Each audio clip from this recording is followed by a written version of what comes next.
The quiet of deep space was broken by the soft hum of sensors aboard the Galactic Coalition's border outpost. A junior officer named Teklar noticed an unusual energy spike on his monitor. He blinked his 4 eyes in sequence, a sign of confusion among his species. The reading was unlike anything in the Coalition database. He called over his superior, Commander Krelvax, who studied the anomaly with growing concern. The energy signature was moving in a controlled pattern, suggesting artificial origin rather than a natural phenomenon. After consulting with Central Command, Krelvax dispatched the diplomatic vessel Harmony to investigate. The Coalition, comprising 7 advanced species who had shared the stars peacefully for millennia, approached all unknowns with caution. 3 days later, the Harmony arrived at the coordinates. Captain Zilnara ordered passive scans only, not wanting to appear threatening. What they found surprised even the veteran captain. A relatively small vessel hovered nearby, its design unfamiliar but clearly built for scientific exploration rather than combat. The ship bore markings in an unknown language, with the most prominent being USS Valiant, along with a strange blue and white symbol. Inside the Valiant, Captain Frank Miller was reviewing sensor logs when his first officer interrupted. "Sir, we have company," said Commander Greg Peterson, pointing to the view screen. The alien ship had appeared seemingly from nowhere, its technology clearly far beyond their own. Captain Miller straightened his uniform and took a deep breath. First contact. After generations of wondering if humanity was alone in the universe, they finally had their answer.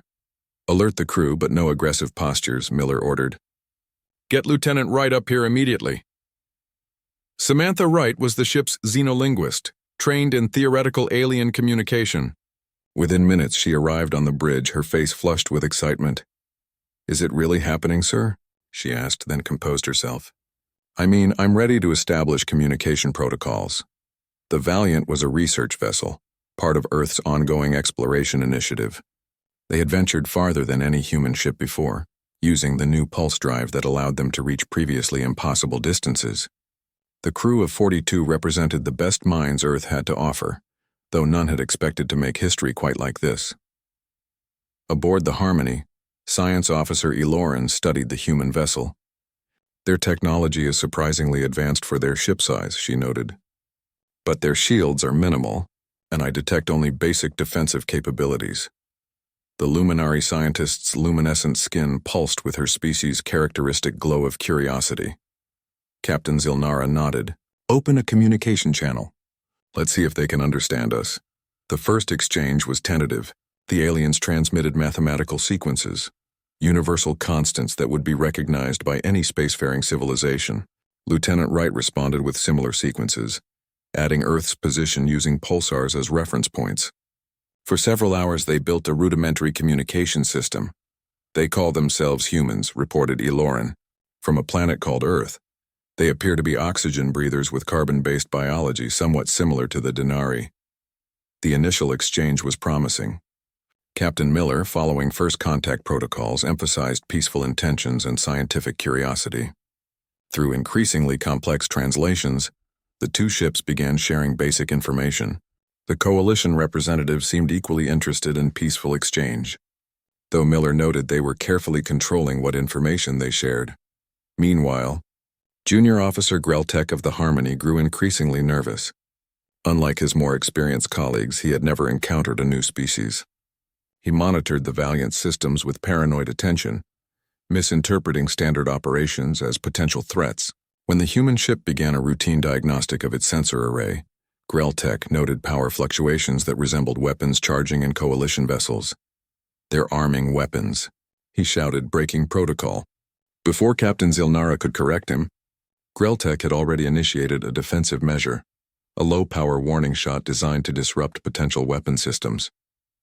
The energy pulse struck the Valiant's outer hull, causing minimal structural damage but critically damaging the life support regulation system. Alarms blared throughout the human ship. "What the hell was that?" Miller demanded, steadying himself as the ship shuddered. "Damage report.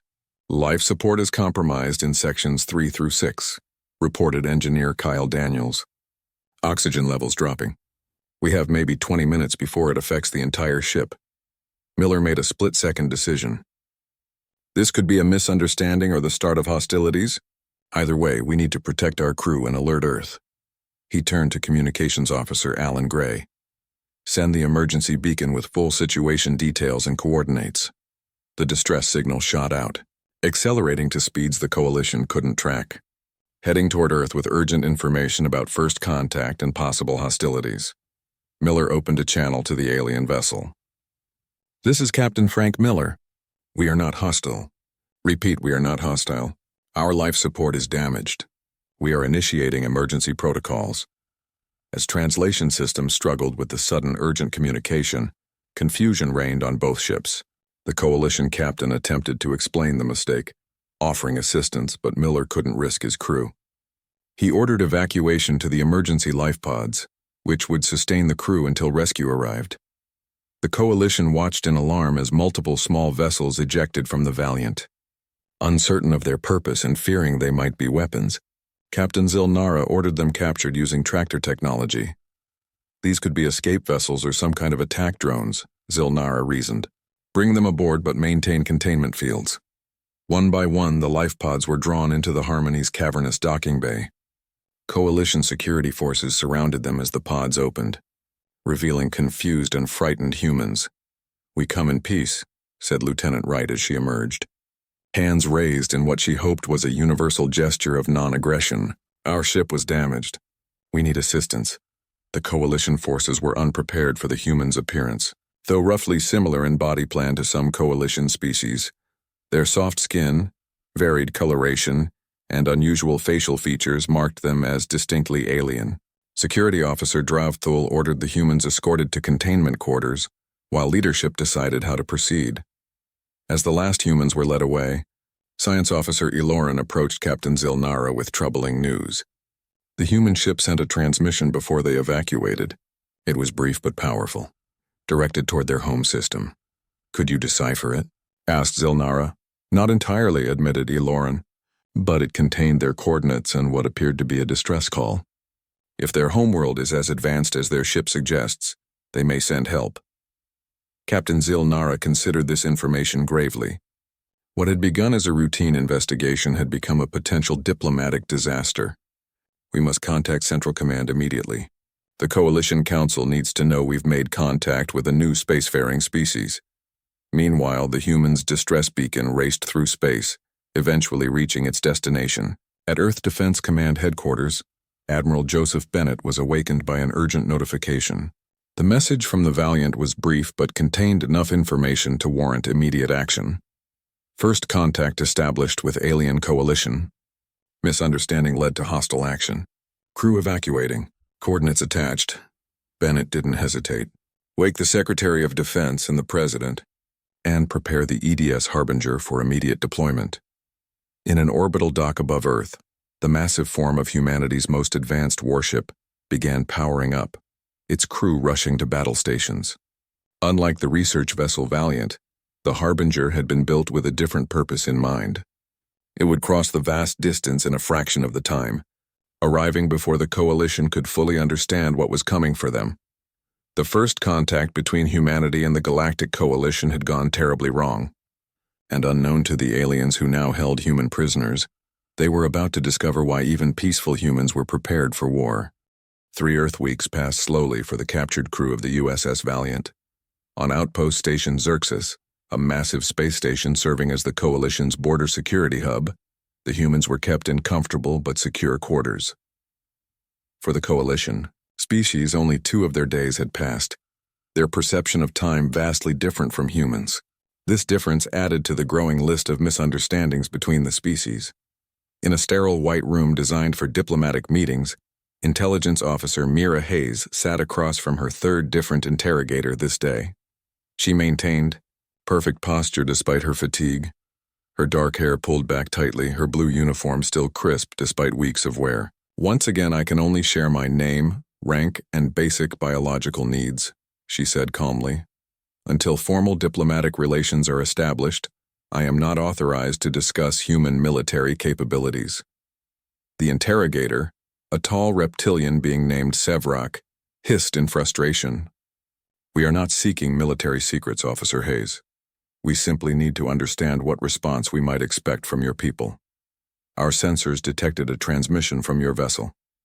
What was in that message? Hayes smiled slightly. A standard distress call with our coordinates. That's protocol for any damaged vessel. What Hayes didn't say was that Earth's response was likely already on its way. The new quantum communications technology had ensured their message arrived almost instantly, despite the vast distance, and she knew exactly what ship they would send. In another section of the station, engineer Kyle Daniels was having a very different conversation. Unlike Hayes, he had chosen to share information, carefully selected details that seemed harmless, but were having a profound effect on his listeners. So you're saying your standard research vessels can achieve faster than light travel using this pulse drive? Asked Coalition Science Officer E. Lauren, her skin glowing with excitement. Oh sure, it's pretty basic technology now, Daniels said casually, leaning back in his chair. Been around for almost 15 years. Our colony ships are much faster, of course. Colony ships? E. Lauren's assistant whispered, making notes frantically.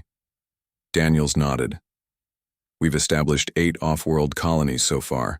Nothing major, just a few million people on each. This information sent ripples of concern through coalition leadership. Their own colonization efforts had taken centuries. If humans could establish multiple colonies in just years, their expansion rate would be unprecedented. What Daniels didn't mention was that Earth had exactly 2 small colonies with barely 50,000 people combined. But the seeds of fear were being planted. Captain Frank Miller was kept separate from most of his crew, housed in quarters reserved for diplomatic visitors. He spent his days requesting meetings with coalition leadership and being denied. His only regular contact was with a junior diplomatic officer who brought him meals and updated him on his crew's status. Your people are all well, the diplomat named Thierry assured him. We are not hostile toward humans. Then why are we still detained? Miller asked. The attack on our ship was clearly a mistake. We should be arranging formal diplomatic relations, not sitting in glorified cells. Thierry's 4 eyes blinked nervously. The council is deliberating. Your arrival was unexpected, and some members are concerned about your species' capabilities. What Miller didn't know was that the Coalition Council was in the middle of the most heated debate in recent memory. In the Grand Council chamber on the Coalition homeworld, representatives of all 7 member species argued about how to handle the human situation. General Drav Thule, the senior military advisor, pounded his armored fist on the table. We must assume hostile intent. This human vessel was clearly a scout testing our defenses. Their technology is far more advanced than they've admitted. Our scans detected energy signatures we cannot even explain. Ambassador E. Lauren, representing the peaceful Luminari, countered, We fired first, General. Whether by mistake or not, we damaged their vessel and are now holding their crew against their will. If humans are as advanced as you fear, this could provoke exactly the response we wish to avoid. Reports from across Coalition space added to the tension. Long-range sensors at multiple outposts had detected unusual energy disturbances in the void between systems. Some scientists dismissed these as natural phenomena, but military analysts suspected human vessels moving in stealth. In truth, there was only one human ship coming, the EDS Harbinger, but its approach was causing ripples in space-time that Coalition sensors weren't designed to interpret correctly. Back on Outpost Station Xerxes, Lieutenant Samantha Wright was using her time productively. As the ship's xenolinguist, she had been granted access to Coalition language databases to assist with translation. But she was learning far more than simple vocabulary. Coalition information security had not been designed with humans in mind, and Wright's background in both linguistics and computer systems gave her unexpected advantages. They're terrified of us, she whispered to Medical Officer Nathan Reed during their permitted exercise period. I've accessed some of their internal communications. They think we might be some kind of invasion force.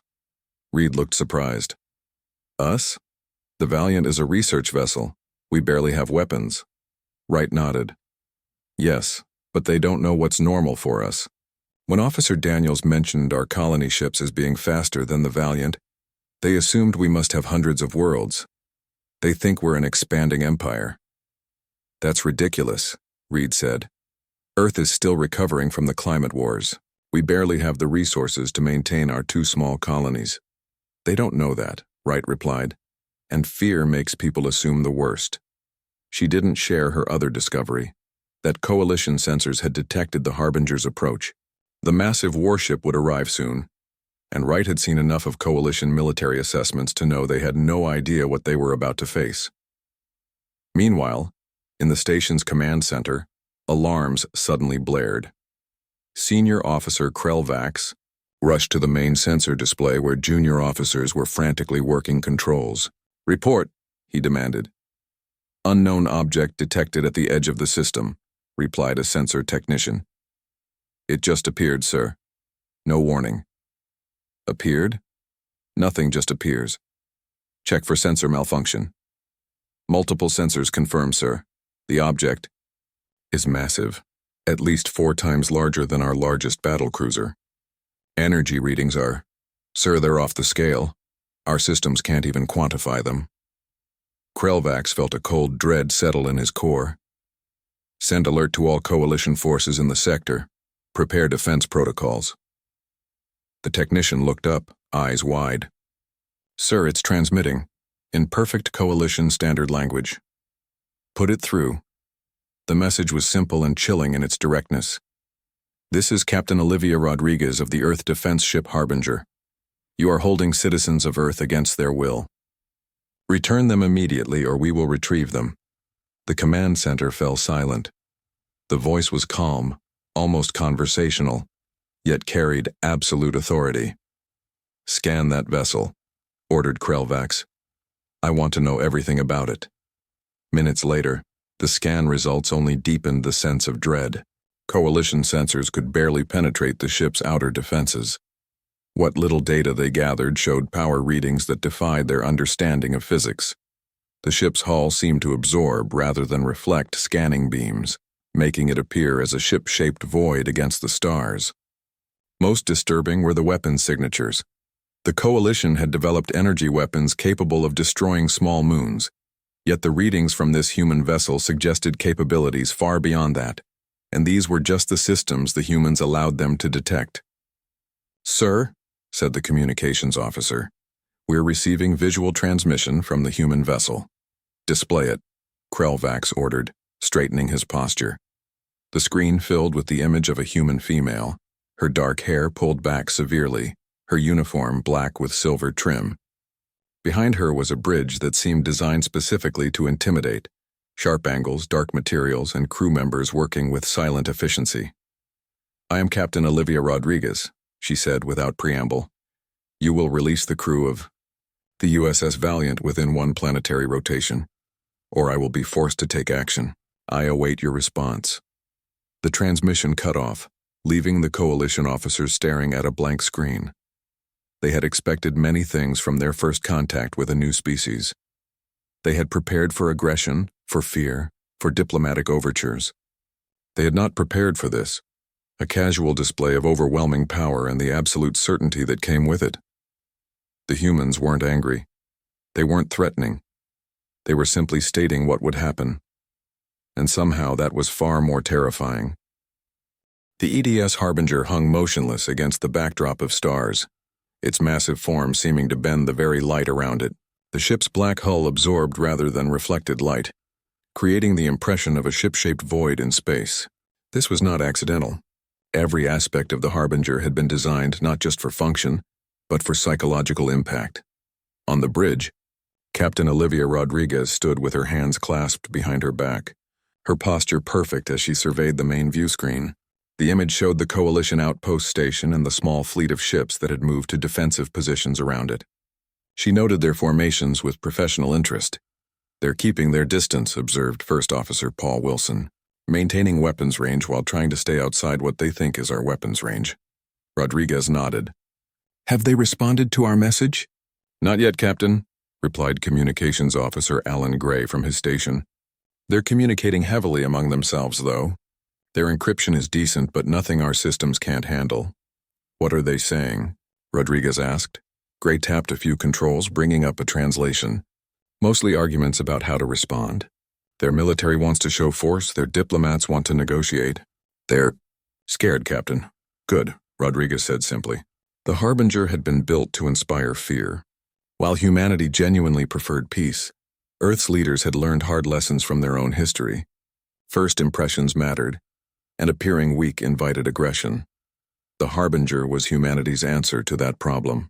The ship was enormous, nearly 4 kilometers in length, but size alone wasn't what made it intimidating.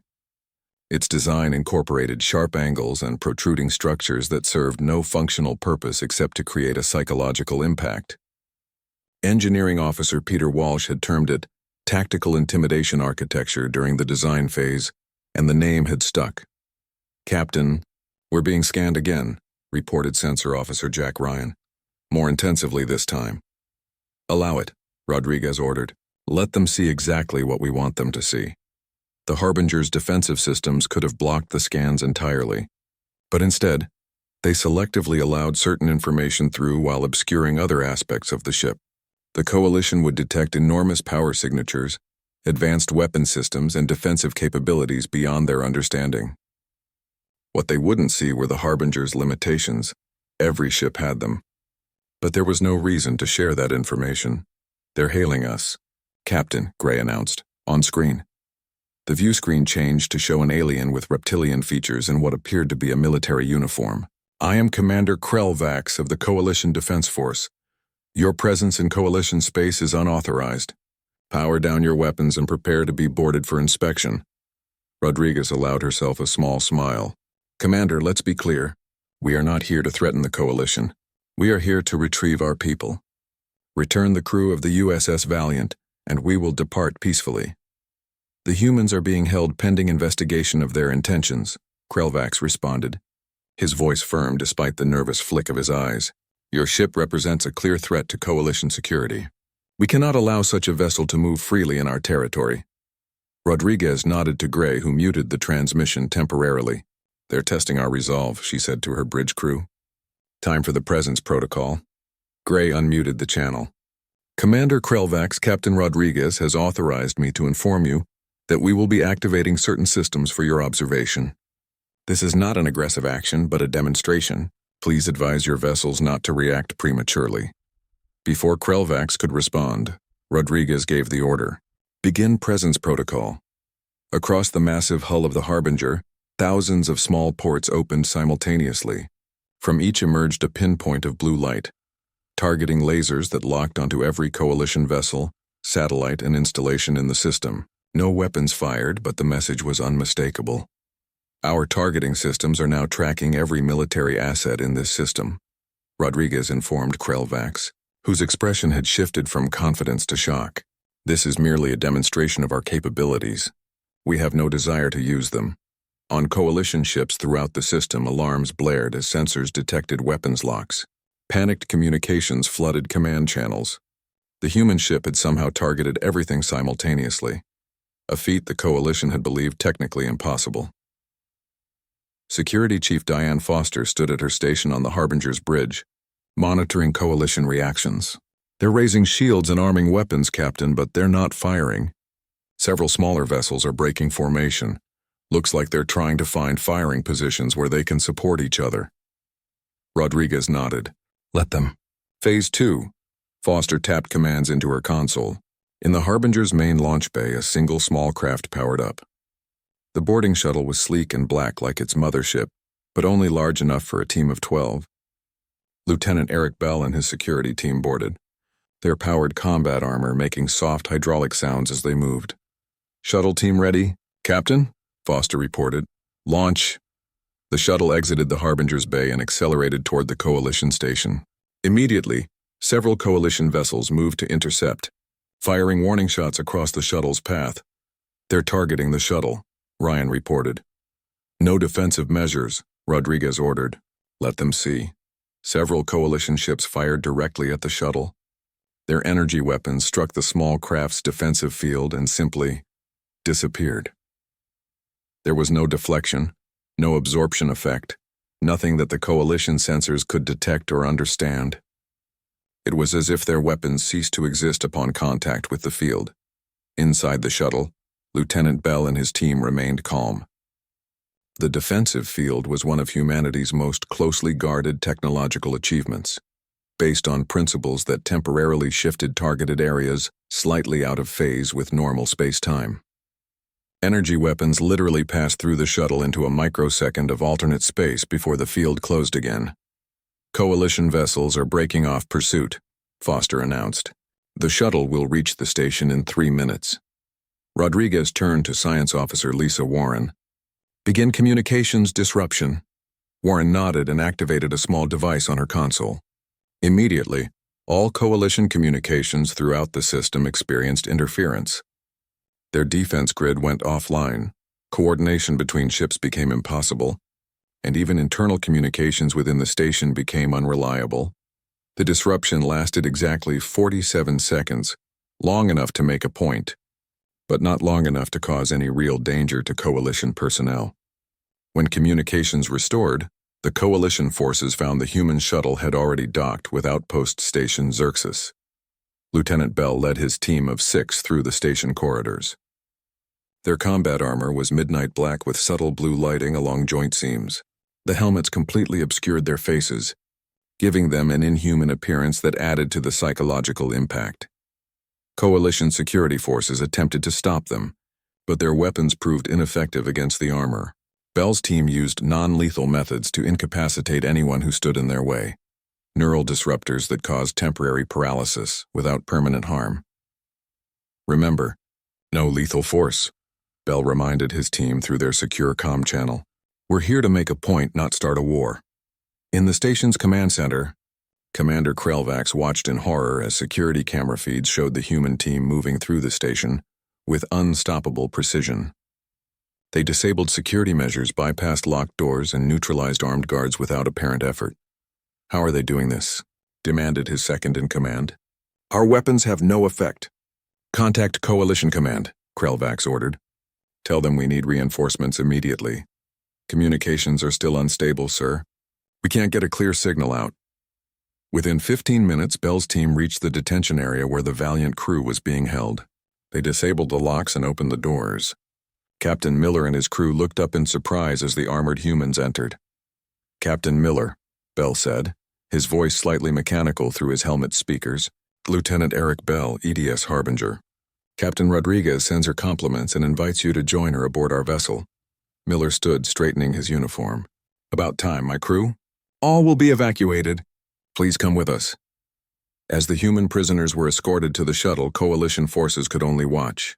Any attempt to interfere was met with the same non-lethal but completely effective countermeasures. Within 30 minutes of landing, the shuttle departed with all 42 Valiant crew members aboard. The shuttle returned to the Harbinger without incident, passing through the Coalition blockade as if it weren't there. Once safely docked, Captain Rodriguez opened a channel to the Coalition station. Commander Krelvax, we have retrieved our people. As promised, we now prepare to depart. However, I would recommend that your leadership contact us before we leave. There are matters that should be discussed if we are to avoid future misunderstandings. As the transmission ended, Coalition leaders across 7 worlds faced an uncomfortable reality.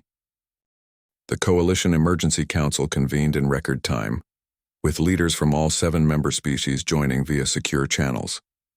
The mood was tense as they reviewed footage of the human warship and its effortless retrieval of the Valiant crew.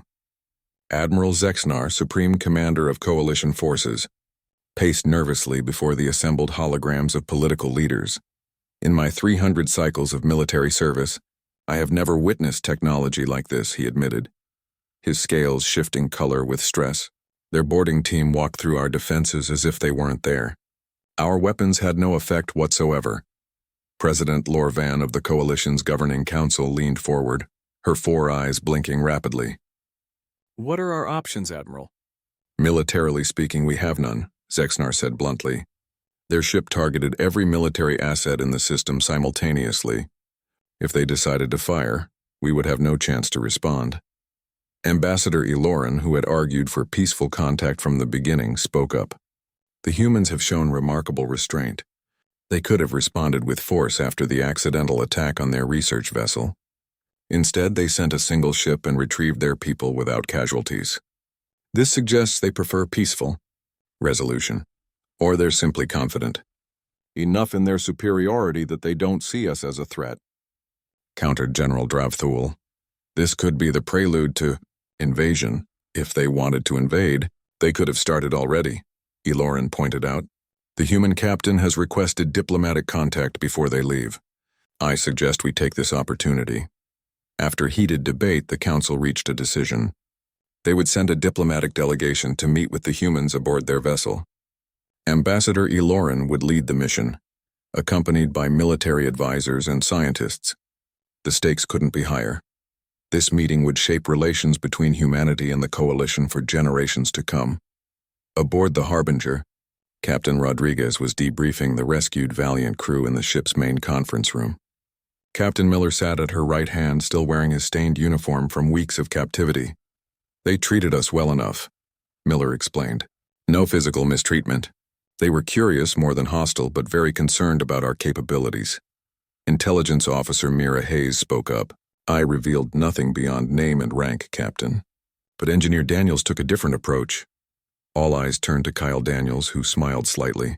I may have exaggerated certain aspects of human technology and expansion.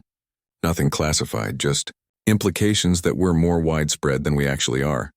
Rodriguez raised an eyebrow. Psychological operations without authorization, Engineer? Just making conversation, Captain, Daniels replied.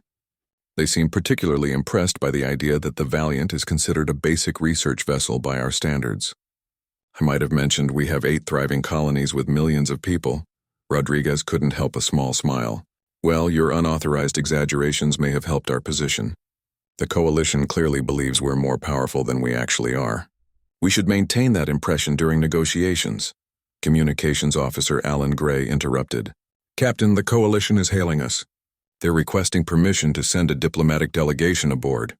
Permission granted, Rodriguez said immediately. Have Security Chief Foster prepare a suitable reception in Docking Bay 2 and tell her to make it impressive. When the Coalition shuttle arrived, it was met with a carefully choreographed display of human military precision. 2 lines of security personnel in formal black uniforms stood at attention, creating a path from the shuttle to where Captain Rodriguez waited. The bay itself had been subtly modified, lighting adjusted to create dramatic shadows, temperature lowered just enough to be slightly uncomfortable for most Coalition species. Ambassador Eloran led the delegation, accompanied by Science Officer Tekla and Military Advisor Grelmar. Their eyes darted nervously around the massive bay, taking in details of human technology. What they didn't know was that certain systems had been left deliberately visible, technology that appeared centuries beyond Coalition understanding. Ambassador Eloran, Rodriguez greeted, extending her hand in the human custom. Welcome aboard the Harbinger. Eloran hesitated before carefully taking the human's hand. Captain Rodriguez, the Coalition Council thanks you for this opportunity to establish proper diplomatic relations. Follow me, Rodriguez said. We've prepared a conference room for our discussion. As the delegation moved through the Harbinger's corridors, they were shown a carefully selected route. Engineering sections with pulsing blue power conduits visible through transparent walls. Weapons control stations where operators worked with holographic interfaces. Medical bays where injured Valiant crew members were being treated with technology that seemed to heal wounds instantly. None of these displays were false, the Harbinger truly was, advanced beyond Coalition understanding. But the tour was designed to emphasize that gap, to ensure the Coalition understood exactly what they would be facing if they chose conflict over peace. In the conference room, the Coalition delegation was seated across from Rodriguez and her senior officers. Large view screens showed the Harbinger's position relative to Coalition forces, a subtle reminder of the current tactical situation. Let me be direct, Ambassador, Rodriguez began. The attack on our research vessel was clearly a misunderstanding. We do not seek conflict with the Coalition. However, we will not tolerate aggression against Earth or its citizens. Eloran nodded. The Coalition deeply regrets the incident. The officer responsible has been disciplined. We had no way of knowing humans would respond with such decisive action. The Harbinger was already on patrol in this sector. Rodriguez lied smoothly. We merely diverted to respond to the distress call. This is standard procedure when our vessels encounter difficulties. The implication was clear. If a simple research vessel in distress warranted the Harbinger's response, what would a deliberate attack bring? The coalition representatives exchanged nervous glances. We are a peaceful alliance, Eloran said. 7 species who have shared the stars for millennia without major conflict. We would welcome humanity as friends, not adversaries. That is our preference as well, Rodriguez agreed. But friendship must be based on mutual respect. The detention of our people was unacceptable. Military advisor Grelmar leaned forward. If I may ask, Captain, your vessel's capabilities are unusual. Our sensors detected technology we cannot explain. The defensive field around your shuttle, for instance. Our weapons simply ceased to exist when they struck it. Rodriguez smiled politely. I'm not authorized to discuss specific military technology, advisor. I can say that the Harbinger represents current human defensive capabilities. We maintain peace through strength. What she didn't say, but heavily implied, was that the Harbinger might not even be humanity's most advanced vessel. The truth was more complicated. The Harbinger was indeed Earth's most powerful ship, the culmination of decades of technological development. Humanity had exactly 3 such vessels, not the vast fleets the Coalition now feared. But there was no reason to correct their misunderstanding. Science Officer Tekla spoke next. Our preliminary analysis of human biology suggests surprising compatibility with several Coalition species. We share similar environmental requirements. This could facilitate future cooperation. An excellent point, Rodriguez agreed. There is much we could learn from each other, in peaceful exchange rather than conflict. The discussions continued for hours, covering potential trade agreements, territorial boundaries, and communication protocols. Throughout it all, Rodriguez maintained the careful balance, extending friendship while projecting strength, offering cooperation while implying consequences for aggression. As the meeting concluded, Rodriguez escorted the delegation back to their shuttle. In a seemingly casual gesture, she invited them to observe the medical bay where Nathan Reed was treating the last of the Valiant's injured crew members. Your people were hurt during their captivity? Eloran asked, concerned. Minor injuries during the initial incident, Rodriguez explained. Nothing Dr. Reed can't handle. They watched as Reed used a small handheld device that emitted a soft blue light. Under its glow, a crewman's burned skin visibly regenerated, new tissue forming in seconds. The Coalition delegates stared in poorly concealed amazement. Cellular regeneration is routine for us, Reed explained, deliberately understating the technology's rarity even among humans. This model is fairly basic, just a field unit. As the Coalition delegation prepared to depart, Ambassador Eloran turned to Rodriguez. Captain, I believe this meeting has been productive. I will convey your terms to the Council with my strongest recommendation for peaceful relations. I'm pleased to hear that, Ambassador, Rodriguez replied. We look forward to your response. The shuttle departed, returning to the Coalition station. As it disappeared from view, Rodriguez turned to her first officer. Prepare a report for Earth Command. I believe we've made our point.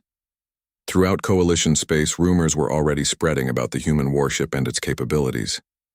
Fear was taking root, not of human aggression, but of human power. They had seen only a glimpse of humanity's military might, but that glimpse had been carefully designed to terrify. The Coalition Council chamber was filled with tense voices as Ambassador Eloran delivered her report on the meeting aboard the human warship. Political leaders and military officials from all 7 species listened with growing concern as she described the technology she had witnessed. Their medical devices can heal wounds instantly, she explained. Their weapon systems targeted our entire fleet simultaneously, and their defensive technology simply negates our attacks rather than absorbing or deflecting them. President Lorvan raised a slender hand for silence. Your recommendation, Ambassador? Peace, Eloran said firmly. The humans have shown they could destroy us if they wished, yet they chose restraint. Captain Rodriguez has proposed a non-aggression pact, with potential for future trade and cultural exchange. I strongly urge acceptance. General Dravthul, who had previously advocated for military action, now remained silent. His initial assessment of humanity as a threat had been correct, but he had severely underestimated their capabilities. Even he could see that resistance would be futile. We need time, said Science Minister Trilcor. Time to study their technology to advance our own defenses. A peace treaty would give us that time. After hours of debate, the decision was unanimous. The coalition would offer humanity a formal peace treaty, including reparations for the attack on the Valiant and recognition of Earth's sovereign territories. What choice did they have? The alternative might be extinction. Aboard the Harbinger, Captain Rodriguez received news of the Council's decision with satisfaction. "Prepare for a formal delegation," she instructed her officers. "This time we'll host them in the main diplomatic hall." The Harbinger contained spaces that had not been shown to the previous coalition visitors, grand chambers designed specifically for diplomatic functions. While the initial meeting had been calculated to intimidate, this one would be more balanced, establishing a foundation for future relations. Intelligence Officer Mira Hayes approached Rodriguez privately before the delegation arrived. "Captain, I have a suggestion for the final negotiations." Rodriguez raised an eyebrow. "Go ahead, Officer Hayes." "The coalition believes the Harbinger represents standard human military capability.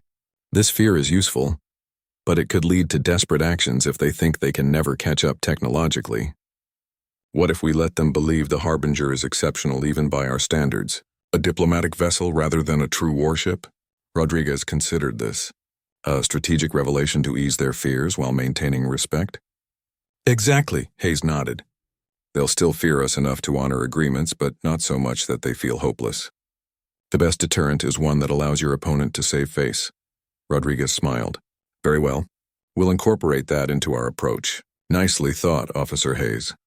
When the coalition delegation arrived for the formal treaty signing, they were escorted to a grand hall decorated with symbols of Earth and humanity's achievements.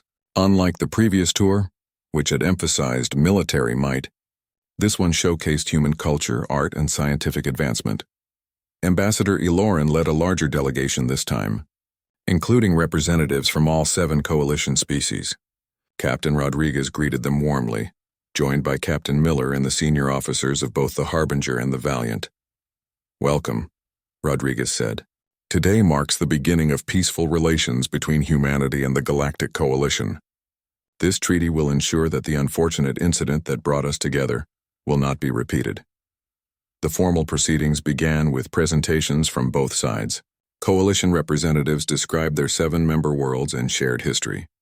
Captain Miller presented information about Earth and humanity's brief history of space exploration.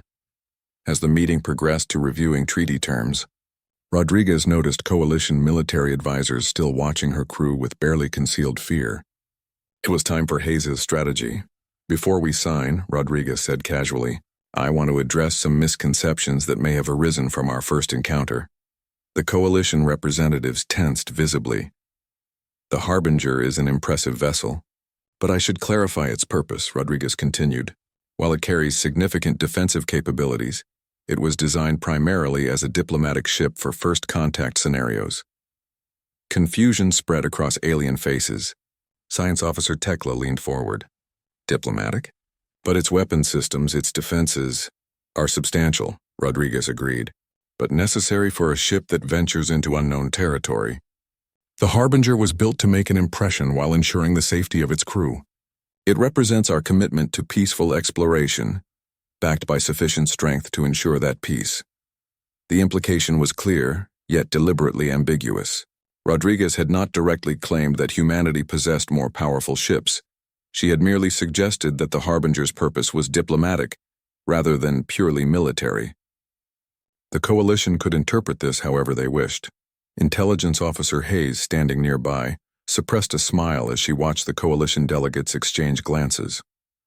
They were recalculating, wondering if the Harbinger was indeed humanity's most powerful vessel or merely a diplomatic tool.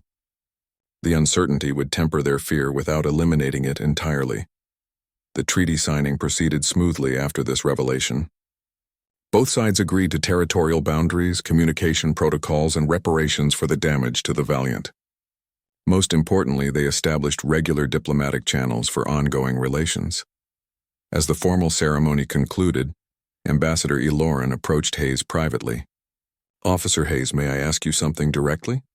Hayes nodded politely. "Of course, Ambassador. Your captain implied that the Harbinger is not primarily a warship. Does that mean—" Eloran hesitated, clearly uncomfortable with the question. Hayes smiled enigmatically. The Harbinger serves Earth as needed, Ambassador. Its capabilities speak for themselves. She deliberately left the question unanswered, maintaining the calculated ambiguity that would keep the coalition cautious without pushing them toward desperate actions. After the delegation departed, Rodriguez gathered her senior officers in the Harbinger's command center. Prepare for departure. Set course for Earth. Captain, Communications Officer Gray reported. We're receiving transmissions from throughout Coalition space. News of our treaty is spreading rapidly, along with interesting rumors about humanity. What kind of rumors? Rodriguez asked. That we have hundreds of colonies spanning multiple sectors. That our home fleet makes the Harbinger look primitive by comparison. That we've developed technology that breaks the laws of physics as they understand them. Captain Miller chuckled. None of that is technically true. No, Rodriguez agreed with a small smile. But perception shapes reality and diplomacy. Let them believe what they wish for now. Time will reveal the truth gradually, after we've established peaceful relations. The Harbinger broke orbit, its massive engines glowing with blue energy as it prepared for the journey home.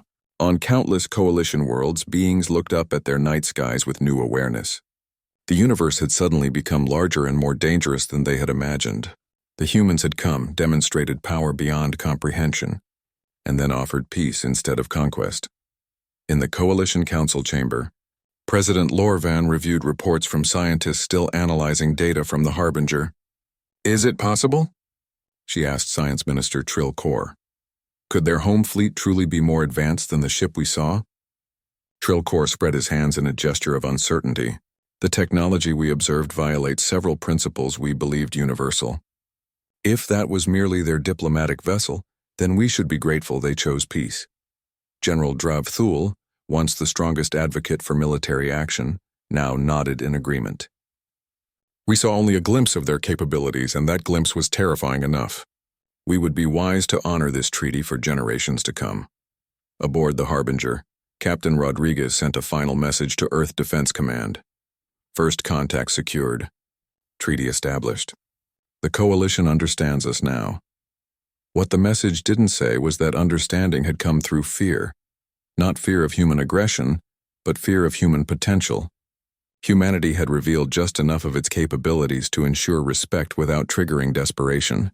The glimpse of power they had shown had been carefully calculated to terrify. As the Harbinger accelerated to faster-than-light speed, Rodriguez looked out at the stars streaking past. Humanity had secured its place among those stars not through conquest but through strength, tempered with restraint. The Coalition would respect Earth not because humans were conquerors, but because they could have been conquerors and chose a different path. And that, perhaps, was the most terrifying thing of all.